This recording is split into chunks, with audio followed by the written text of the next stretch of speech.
Here's QuickBooks Self Employed app. So let's just install it. So double click to install Face ID.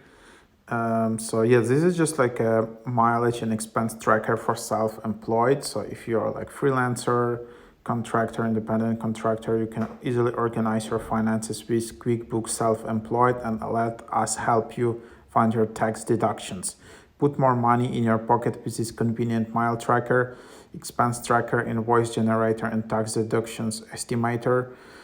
QuickBooks self-employed users have found billions in potential tax deductions by using this automatic mileage tracker, attaching receipts to business expenses, creating invoices, and categorizing business expenses while separating from your personal finances, and get all the tax refunds as self-employed business owner entitled to.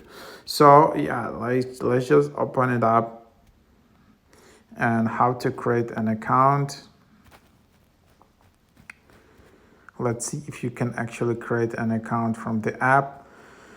And then, yeah, you just need to enter like your email, password, country, and phone. And then you just will be able to create an account. Alternatively, you can just already sign in using your email or user ID.